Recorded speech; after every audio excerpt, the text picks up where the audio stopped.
Welcome to another episode of Breakaway from the Rat Race, and today I have the pleasure of speaking with Lee R. Phillips, attorney Lee R. Phillips, that is. Don't hold that against me. Yeah. So Lee R. Phillips is a nationally recognized attorney who has helped thousands of audiences understand the latest asset protection, business structuring, and tax techniques.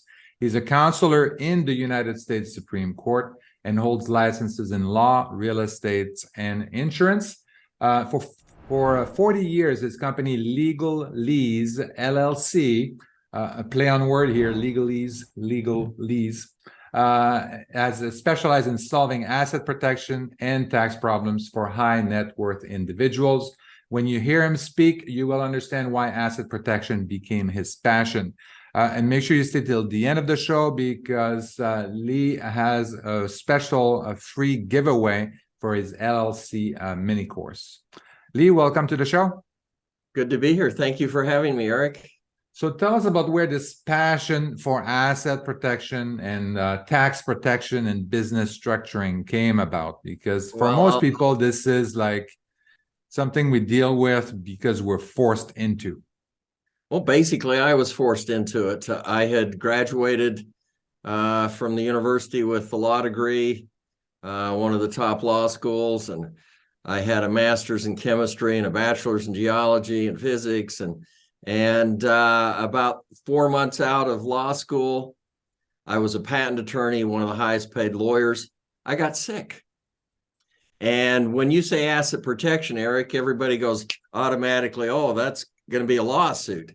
No, actually, 56% of all bankruptcies in the United States are a result of somebody in the family getting sick. I was 27 years old, had 3 little children, and had been married 9 years. Yes, I got married really early.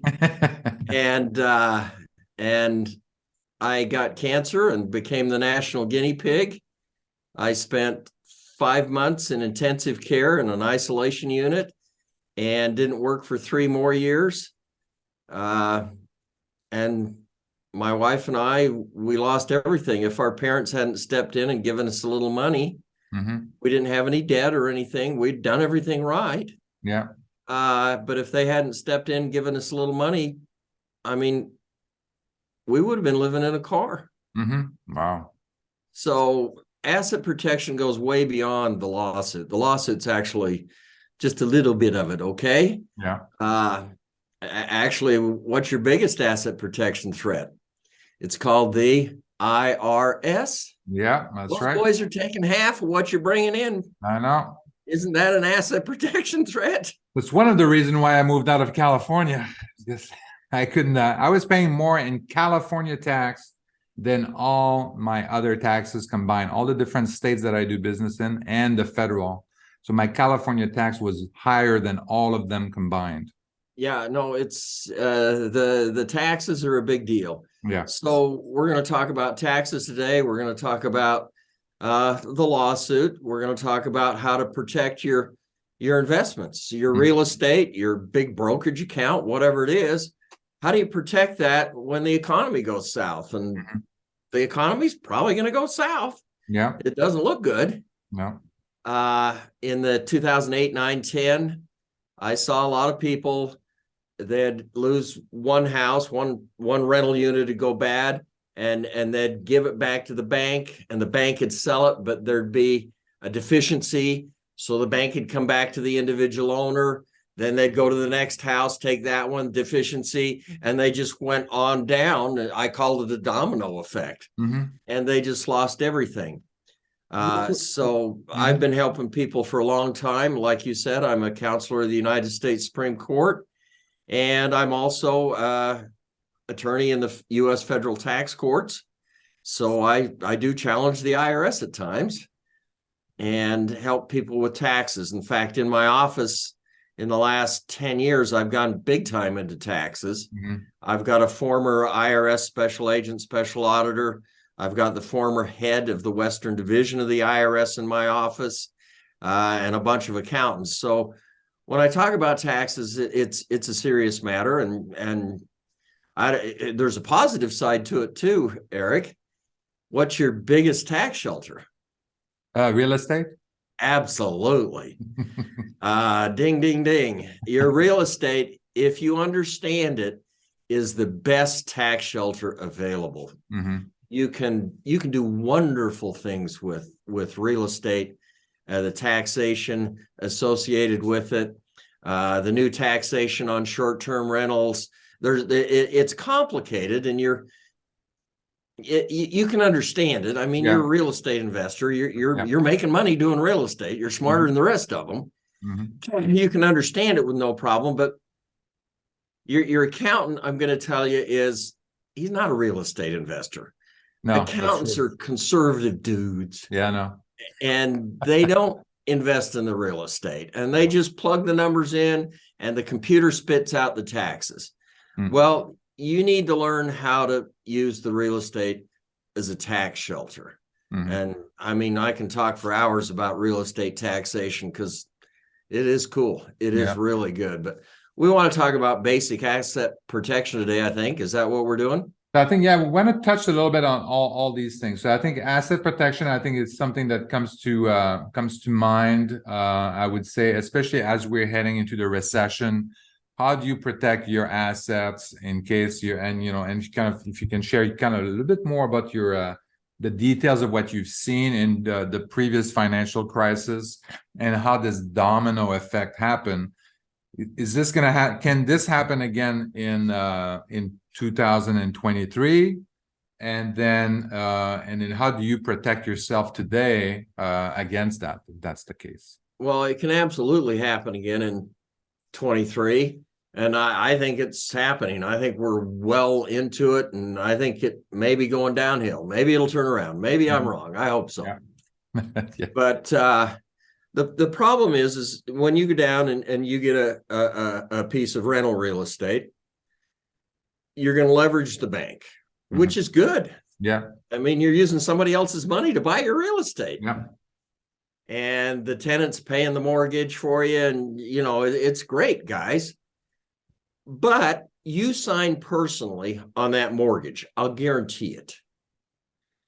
And the problem is when you have a problem with one piece of real estate, then that piece of real estate is going to be lost. It's going to be foreclosed on. You're going to give it back to the bank. Somehow you're going to get rid of it. But there's going to be a deficiency. Yeah. And I don't care if you've got it in a land trust or an LLC or anything else. The problem with it is you sign personally on the mortgage. Yeah. So they sell a piece of real estate. There's a deficiency. You're still responsible for the mortgage. And so they'll come back to you. And when they come to you, let's say you have to declare bankruptcy. You declare bankruptcy, they're going to take everything you own. And so if it isn't structured properly, they're going to take the next piece of real estate. And the next piece of real estate, and the next piece of real estate. And that's what we talk about in the domino effect, okay? Yeah. So the question is, how do you prevent it? And the answer is there's only one way to prevent it. Land trusts, different types of trusts, corporations, they're not going to do it for you. You're going to have a limited liability company, an LLC. Relatively new in the U.S. law. Actually, 1977, Wyoming creates this thing called an LLC. It's actually a knockoff of the old English LTD.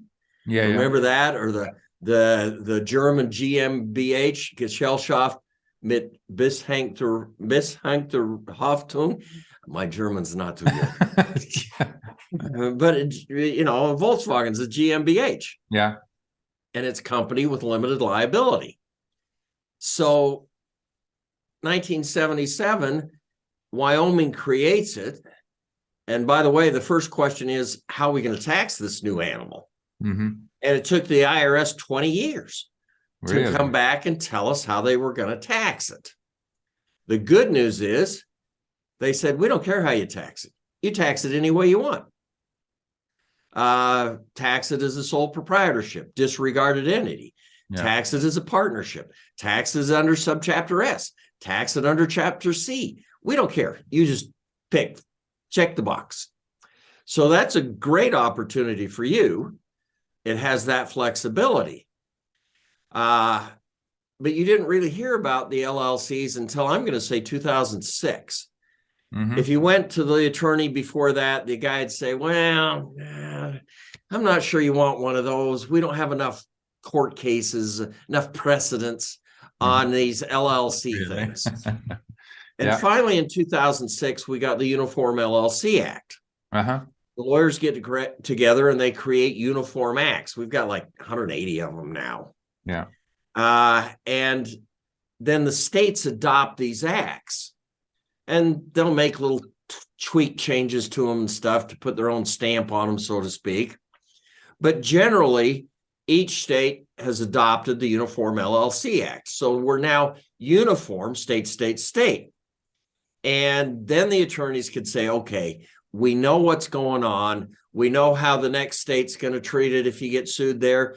We're good. Let's go with it. Yeah. The advantage to the LLC is it has two types of asset protection. When LegalZoom set up your LLC for you. Is that the Freudian slip? or your lawyer set up your LLC. Okay. And by the way, Eric, liar, Yeah. that's Texan for attorney. Y'all go down to see your liar. Yeah, that's right. You do know how to tell if the lawyer's lying, don't you? No. Oh, come on. He's His lips speaking. are moving. Speaking. His lips are moving. Oh, yeah, exactly. Yeah. That's the easy part. Here comes the hard part. You know what a good dead lawyer does? A good dead lawyer does. A good dead lawyer lies still. So, at any rate, I got off track. Sorry about that. Yeah. So LLC, you mentioned like two different types of protection, right? Two types of protection. Mm-hmm. It's got the corporate shield protection, which protects you from what happens out in the company. Basically, what Wyoming did is they married a corporation and a partnership. Yeah. You say partnership? Partnership doesn't have any asset protection. That's what you've always been told, isn't it? I mean, in fact, it's worse than asset protection because you're not only responsible for what you do, you're responsible for what your partner does. Yeah. So Wyoming married the partnership and the corporation. It got the corporate shield from the daddy corporation. Same piece of DNA. I mean, we got the corporate shield. But we got another thing from the partnership, and LegalZoom and the attorney that did it for you, they never talked to you about this. But it's cool. It's really neat, guys. I'm going to have to give you a little history lesson. Is that okay? Sure, yeah. Okay. 400 years ago in England, the only type of business structure there was a partnership. Yeah. So Eric, me and you and Joe, we all go into business. And Joe's the screw up. So we spend 30 years, we build a beautiful business. And I don't know what we did 400 years ago in England. We were blacksmiths or wheelwrights or whatever. Yeah. But Joe gets in trouble. And I'm not even sure how you got in trouble 400 years ago in England. You hit somebody with your horse, or you didn't pay the king or something. Yeah. Joe gets in trouble. He got divorced. And his creditor, the person suing him, gets a judgment against him. And they take his partnership interest away from him. Well, you and I, we now have a new partner. Yeah. But the definition of a partnership is any partner can do anything. Yeah. So our new partner, Joe's creditor, they come in, they take over the partnership, they sell it, they do whatever they damn well please with it. Wow. Wait a minute. Eric, you and I, we didn't do anything wrong. Yeah. And yet we just lost everything we've worked our whole life for. Yeah. That's not fair. And the Brits said, yeah, that's not fair. So they passed a law which said that when Joe's creditor takes over his partnership, he has to go back to court and get a court order which charges our partnership with the debt that Joe owes this creditor. Mm-hmm. But the creditor can't take over the partnership. Yeah. They can't tell me and you what we're going to do. They can't sell a partnership. They can't manage the partnership. They got nothing to do with the partnership. If the partnership declares a profit, Joe doesn't get it anymore. Joe's creditors get it. Yeah. Yeah. So the creditor goes to court and he gets a charging order. Mm-hmm. Okay. When we married the corporation and the partnership, we got the corporate shield from the daddy corporation. Yeah. And we got this charging order concept from the mommy partnership. Mm-hmm. But this is cool because look at what happens. You lose your piece of real estate. It goes bad. Yeah. There's a deficiency. Yeah. They come to you for the deficiency. Mm-hmm. But if your next piece of property is held in an LLC, they can't come and take ownership of that LLC and that piece of property. Yeah. If it's in a corporation, they're going to take my stock. As soon as they've got my stock, they own the corporation, don't they? Yeah. Yeah. But if it's an LLC, they come to me, I declare bankruptcy. Mm-hmm. They have to get a charging order against the LLC, and they can't take the property of the LLC. They can't manage the property of the LLC. I still have the LLC and the property that the LLC has. Wow. Did you just stop this domino effect? Yeah. Yeah. Yeah. Sounds like it. Yeah, you did. Mm. This is cool, Eric. Mm-hmm. Yeah. I mean, I can protect my individual assets by placing them in an LLC, and that's the only way you can do that. Yeah. A lot of lenders, I mean, they used to require you when you were buying like these single family rentals, you used to have to put your name on it. You had to own it. You couldn't own it through an LLC. And what I'm seeing right now is that more and more lenders want our investors to actually create an LLC for the properties that they're buying, which is something very new. We didn't have to do that. Well, even 10 or 15 years ago, when you would put an LLC or a piece of property into an LLC, the insurance company would triple insurance on you. Oh, yeah. Because they'd say, okay, this isn't an individual investor-owned property. This is now a commercial property. Mm-hmm. Commercial properties have a different risk factor. Mm-hmm. And they would literally triple the insurance. Yeah. But I'm going to say over half, at least half, of the insurance companies have now recognized that when we put it into an LLC, it not only gives us better asset protection, it gives the insurance company better asset protection. Mm-hmm. Yeah. So about half of the insurance companies, oh, okay, you're putting it in an LLC, no problem, same premium. Yeah. The problem when you move it to an LLC is you're moving that property to an actual freestanding entity. Mm-hmm. If you do a living revocable trust, yeah, you use a quitclaim deed, mm-hmm. and you move the asset into the trust. The reason you do that is to avoid probate. Yeah. And the Garn-St. Germain Act, do you know what that one is? No. Called the due on sale clause. Senator Garn of Utah and St. Germain of Rhode Island in 1982, interest rates were 20%. And I bought my first house mm-hmm. in 1981, and I got a smoking deal. Yeah. I got an 11.5% interest rate. Tell the folks that are listening. See, 11%, nothing. Yeah, it's a that was deal. good. The lady had a mortgage for 5%. Yeah. And I paid her 6.5%. Mm-hmm. And I actually assumed her loan. Yeah. All of the loans were assumable. Mm-hmm. Yeah, that's right.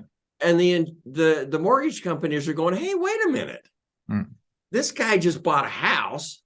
We're making 5%. The lady is making 6.5%. This is nuts. Mm-hmm. So they got Garn and St. Germain to pass this due on sale law, Yeah. the Garn St. Germain Act, which says anytime you transfer ownership of a piece of property, that triggers the mortgage. Yeah. It's all the mortgage company can call it. Yeah. They can call it.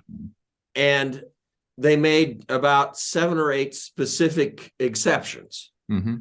If the guy dies, his family can get it and they don't have to redo the mortgage. Yeah. If I transfer it to a living revocable trust, that's an exception. Okay. The way it reads is I have to be the grantor, Yeah. I have to be the trustee, and I have to be the beneficiary, and I have to occupy it. Oh, occupy it. Yeah, Oh, that's the problem. that's a problem. But it's not for my house. Yeah. And so we transfer it to a living revocable trust, no problem. Good. But it won't work for rentals, for example. Well, actually it does. They've accepted that. Okay. Okay. They look the other way on a rental. I still own it. Okay. But an LLC is a unique thing. Mm-hmm. That's not me. Yeah. The living revocable trust, it's revocable. I can get it back at any time. It's mine. Yeah. As far as the courts, the IRS, everybody else is concerned. Mm-hmm. It's what we call a disregarded entity. Yeah. So if I move it to an LLC, one, I need to use a warranty deed. Mm-hmm.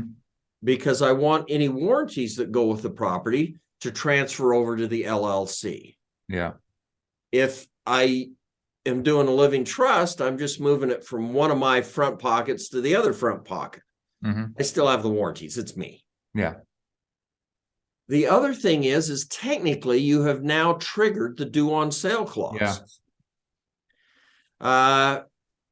Fannie came out a couple of years ago with a regulation. Yeah. Fannie says if the ownership is the same on the front end as it is on the LLC, so my brother and I own it. Yeah. We own the LLC too. Yeah. Fannie says no trigger due on sale clause. Oh, okay. Okay. So if it's got Fannie money in it, you're fine. Yeah. And I think this is according to Lee, okay? Mm-hmm. I think the way it's going to come down is all of the mortgage companies are going to say, if it's just you put it in the LLC, you own the LLC like you did before, then yeah, it's okay. Yeah. Yeah. I think that's what's going to happen. Yeah, because most of the people, most of our investors, sometimes they would go into the mortgage under their own name, and then they would do either a quitclaim deed to move it into an LLC, but the ownership would be the same. They're 100% owner of the LLC. I mean, we know what we're doing. We're doing it for exactly. asset protection purposes. Exactly. And it actually helps the mortgage company. It protects the mortgage. Mm-hmm. So, and you're still the guarantor. You're still personally the guarantor on that property. You're still personal guarantor on the mortgage. So the mortgage company really isn't too concerned. They've got you where they want you. Yeah. But what it does is it protects this piece of property from this piece of property from this piece of property.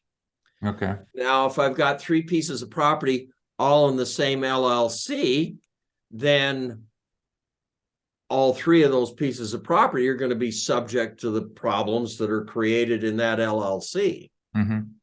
So the gurus run around and they say, oh, you need a separate LLC for each one of the pieces of property. Yeah, I know. Yeah, that's what they were recommending. Yeah.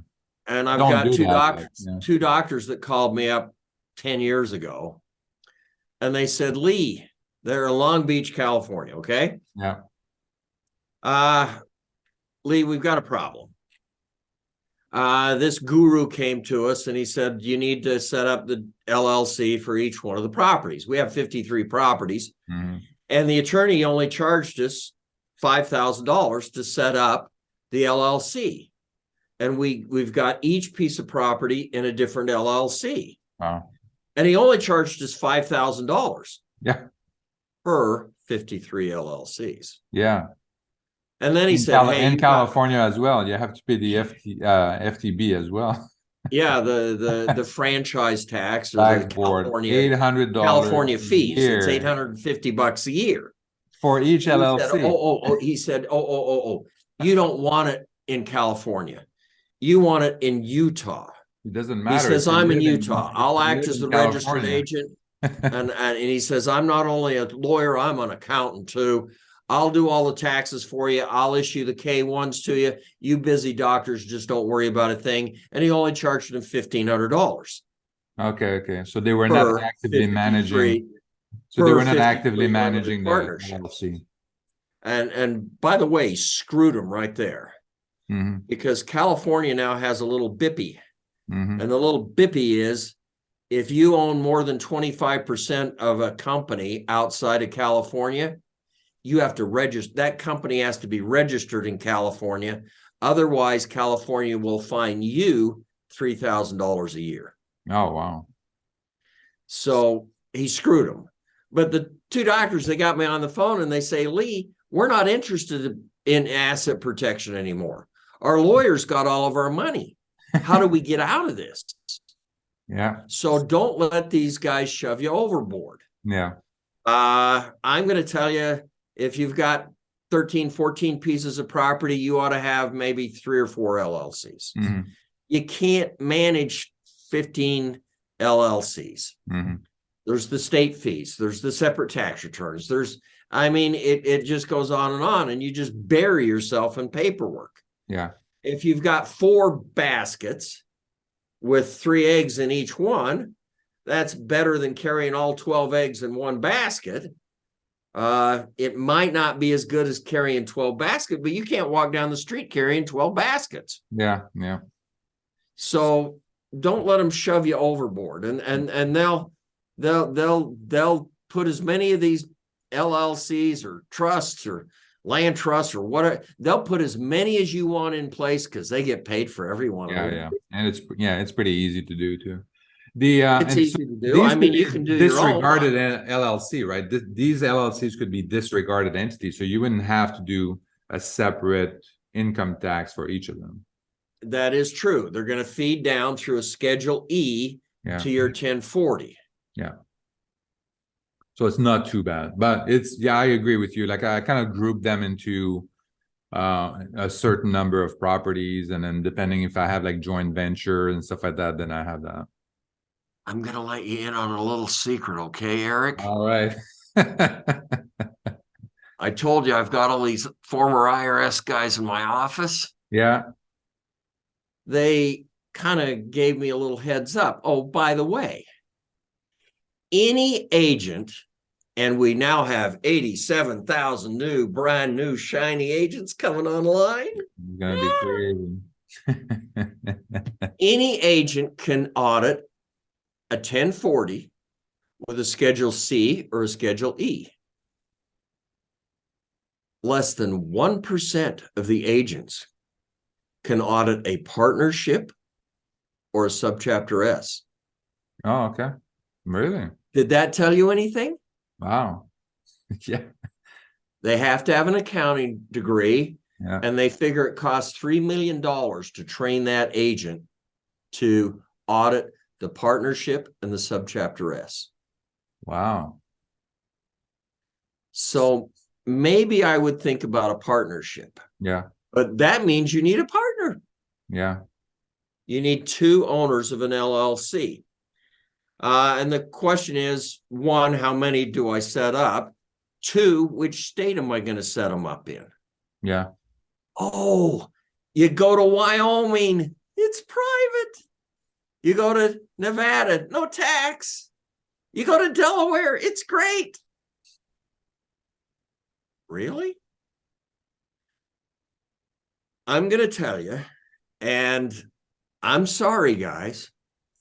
If you've got a Nevada or a Wyoming or a Utah, there's a group running around saying you ought to put your LLC in Utah. I'd love to hear their pitch because I'm licensed in Utah and I have no idea how they sell a Utah LLC. But they're making millions of dollars doing it. Yeah. And I'm just going to tell you, if you have one of these entities in one of these glamour states, you've wasted your money. Quit paying the fees, cancel it, get rid of it. You've wasted your money. You have the LLC in the state where the property is located, period. Or the state where you live or where you do business. Usually those are all three same state, right? Mm-hmm. Not for me, but yeah.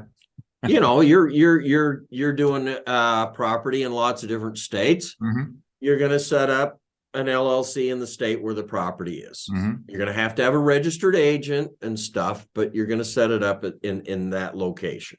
Yeah. You could set up, you're down in Florida, you could set up a Florida LLC and then have it registered in Tennessee or Ohio or wherever the property is. You can do that. Mm-hmm. But the cost is the same as setting up a Florida LLC and an Ohio LLC. You're not saving any money. No.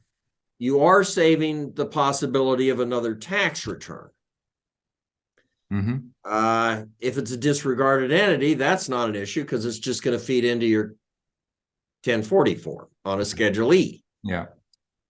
So one of the reasons why people were going to Wyoming and Delaware was for the protection, the corporate veil and the privacy and that kind of stuff, which was what we heard is that in California, if you had an LLC in California, I mean, you basically had no corporate protection. As soon as you paid your personal expense with your business bank account, you basically commingled funds, and then that's it. You're open to any and all liability. Well, this corporate shield has specific, I'm going to say, rules. Yep. Mm-hmm. We call them formalities that you have to follow. And you're absolutely right, Eric. You commingle your money between the LLC and your bank account. You use the LLC money for your private vacation or to buy groceries or whatever it is. I got you. I'm sorry. I sue you. I set aside that LLC in 15 minutes. So you have to follow all of the formalities to keep the corporate shield in place, which means here's the argument. I get into court. I sue you, Eric. The argument is, hey, Your Honor, Eric didn't treat this like a real company. He commingled the money. He didn't hold these meetings. I mean, this whole thing's a scam, Your Honor. He knows that this is just his alter ego, is what we call it. Set aside the company and let me sue him personally. And the judge, in the vast majority of cases, is going to do that. Yeah. But I heard that in Wyoming, they wouldn't do that. California, they would totally do that, no problems. But then in Wyoming, they were. But wait a minute, Eric. I just told you that you have to register that company in California, even if it doesn't own the property in California. If you, as a California citizen, own 25% of it, you've got to register it in California. When you register that company in California, you become subject to all of California's laws. You pay taxes in California. You get sued in California. I don't have to go to Wyoming to sue you. I'm going to sue you in California. And you're subject to Florida. Most states have a specific law which says when the Wyoming company comes to Florida, it is subject to all Florida laws. We don't care what the laws are in Wyoming, period. So exactly what did you achieve? Oh, you achieved anonymity. I got news for you, brother. Who paid the taxes on the Florida unit? Who paid the insurance on the Florida unit? I mean, I can tie you to that unit 10 ways to breakfast. I was actually in an audience 10 years ago in a tech audience, and they called a guy out of the audience, and I think it was actually not a plant, and they told him what brand of underwear he's wearing. We've got your credit card charges. We've got everything on you today. I was doing legal work for a guy a number of years ago, and he kept saying, oh, we can't do that. I'm private. I'm anonymous. I'm off the grid. And I finally threw up my hands and said, give me the address of any unit you've got. I don't care if it's in an LLC. I don't care if it's in a Lantra. Give me an address. Does your tenant know the address? Yeah. Give me an address. I took that address only. And I'll give it to you, that lawyers have databases that you might not have access to. Yeah. And I'll give it to you. It cost me $60. But I came back with a 40-page printout. I had every bank account this guy had ever had. I had every piece of property he'd ever touched. I had everybody he'd ever been in business with. I had everything on him. I faxed these 40 pages off to him, and I didn't hear back from him. About 2 days later, he called me up and he says, well, anonymity doesn't work. Now what do we do? So I'm just going to tell you, the state where the property is, or the state where you live or do business. Forget about the glamour states. How many units or how many properties in an LLC? I don't know. Divide them up logically. Put the 2 Section 8s in one LLC. Put the high-end rental in another LLC. Put the short term in a third, and put the strip mall in a fourth. So divide them up logically. Yeah. Put all of them in Florida in one, and all of them in Ohio in another one. So divide them up logically. Now, the other question I'm going to put to you, how much longer we got, Eric? We're closing up. We're pretty close to the end right now. Okay, I got to do one more thing for you, though. And that is, do you have a single member LLC, one owner? And under the Uniform LLC Acts, one owner LLCs get this charging order protection, protects the property from what happens to the owner. Yeah. But we now have about 15, 18 states that say, no, time out. Charging order protection is only for multiple member LLCs. You've got to have at least 2 owners. Okay. Here's the deal. And one of the first cases was, you're in Florida, Mr. Olmsted in Florida embezzles tens of millions of dollars from Floridians. And the federal government actually put him in jail. Yeah. And they said, hey, Mr. Olmsted, all of those tens of millions of dollars are sitting over there in that LLC. Give it back. We're going to give it to your victims. Mr. Olmsted's sitting in jail, and he sticks his tongue out at him and says, this is an LLC. Florida law says that I get charging order protection. You can't get that money in that LLC. And if I ever declare a profit, you get it. But I'm sitting in jail. I ain't going to declare a profit. And he told the Supreme Court justices in Florida to go pound sand. There's only one problem with that.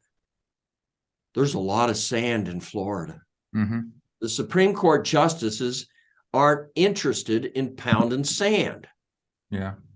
So they said, Mr. Olmsted, wait a minute. The function of a charging order was not to protect Joe. Joe got in trouble. Yeah. The function of the charging order was to protect Eric and Lee. Yeah. Mr. Olmsted, you don't got any Eric or Lee. Screw you. Henceforth and forever, in Florida, single member LLC does not get charging order protection. So we've got 15 states. It's moving to every state is ultimately, I think, going to recognize this fact Yeah. that the charging order was not to protect Joe, it was to protect the other partners. Yeah. So I think you need multiple members. I'm going to say everywhere. So That can be a basically, husband. so basically you're saying that the domino effect, you know, for some of these states, it won't be prevented. Like you would still be able, the bank would still be able to go after all the other one. Okay. Yes, that's correct. Okay. So you're What going to about the need S corp? What about an S corp? an S corp is no charging order protection. Mhm. It's a corporation. When the bank comes and sues you, they get your stock in the corporation and then they own the corporation. Mhm. So a corporation does not have charging order protection. Okay. It has the corporate shield. If the tenant slips and falls, it protects me Yeah. from that issue, but it does not protect my assets or the assets from Mhm. what happens to me. Yeah. Yeah. And I got in trouble because I signed the mortgage on the first one that went down. Mhm. Yeah. So I got in trouble because I'm responsible for the mortgage. So I need to protect these other units from me. Yeah. So corporation, no charging order protection. Okay. Okay. Two members probably of your LLC, two owners. Okay. That could be husband and wife in a common law state. In a community property state like California, husband and wife are one legal entity. Mm-hmm. I can put a kid on, my mom and dad. How much do I have to give them? There's no set amount, but you have to treat them like a real partner. Did they get their share of the profit? Did they get their share of the loss? Did you invite them to the meetings? You know. What about the trust? And you were mentioned early on as well that trust, you know, private asset protection trust, land trust, and all of that. None of those things can protect you. No, there is zero protection in a land trust. Okay. It gives you about that much anonymity. Okay. But I'm going to get you on this much liability. I don't care about that much anonymity. Yeah. Okay. So you can use land trusts. They don't hurt anything, Mm-hmm. but they do not give you any Okay. asset protection, Okay. even if the guru said they do. Okay. The living revocable trust that you do for estate planning, zero asset protection. Okay. Having said that, Eric, you could have one trust, your wife could have another trust, and you could divide assets between husband and wife. Yeah. And if he gets in trouble, her assets in theory are not at risk. Yeah. And So then you I heard can do about that. private asset protection trust. We have about 15 states now that have what are called asset protection trusts. Yeah. It started in Alaska. They call them Alaskan trusts, legacy trust, dynasty trusts. I mean, there's a dozen different names for them. Yeah. In theory, I can put my assets into one of these trusts established in one of these 15 states. And there's always a cooling off period, a seasoning period. Mm-hmm. Most of the time, I have to put my assets in. They have to remain in this trust for 5 years. Then they're going to lock down so that my creditors can't get them. And I can get a benefit out of this. I can be a trustee. I always have to have a trustee in the state where the trust is established. Okay. The reason Alaska did this was to get funds up into the banking system in Alaska. Yeah. So they made it so you had to have an Alaskan trustee and pay them. Mm-hmm. But it's where LLCs were 30 years ago. Mm-hmm. We don't know. Yeah. I mean, in Utah, we have an asset protection trust. But if I put my house in Arizona in this asset protection trust, is Arizona law going to recognize that and lock it down and protect it? Yeah. One, it takes 5 years. Yeah. Actually, Utah, I can do it in almost 90 days. I have to publish in newspapers and do all kinds of crap. Yeah. but I can lock it down shorter. Most of them are 5 years. Okay. It takes 5 years to season it, and then it locks down. But Yeah. will Arizona recognize it? Will Missouri recognize it? I don't know. Yeah, it sounds like these private, this is kind of like, it's a little too new. It hasn't been tested. I'm going to say it's a little too new. We don't have a uniform asset protection trust law Yeah. yet. And actually, the states are starting to whittle away at them. They're starting to disregard them. Okay. So maybe we're going backwards. I don't know. Okay. Well, Lee, thank you very much. Thank you for sharing your experience and expertise and knowledge with us. I think I have more questions now than I had at the Well, way to go. What? I say way to go. Write your questions down, Eric, and we'll do another Q&A. How does that sound? Yeah. You said so you have a private, like a free giveaway as well. Your LLC I do. mini I call course. it my LLC mini course, and it's what it amounts to is 5 emails, and they're a little longer. They're a couple of pages, but I describe the taxation. I describe the charging order. I describe the corporate shield. I describe 5 elements of the LLC in more detail. And that's free. You can get it at the link. You'll put up a link, I assume, Eric? I'll put it, yeah, the link is a little bit complicated, so I'll put it in the show notes, and then people can go there. So just look at the show notes to get the link. It's going to say free giveaway for free giveaway LLC mini course. That's what I'm going to LLC mini course. That's what we need. Yep. Exactly. Well, Lee, thank you very much. Thank you for your time. Really appreciate it. Great to be with you. Thank you. Have a good rest of your day. Thank you for listening to Break Away from the Rat Race with your host, Eric Martel. If you want to share your story and experience with our listeners, please message us on Facebook at Break Away from the Rat Race. Also, please subscribe to our YouTube channel and our podcast on iTunes.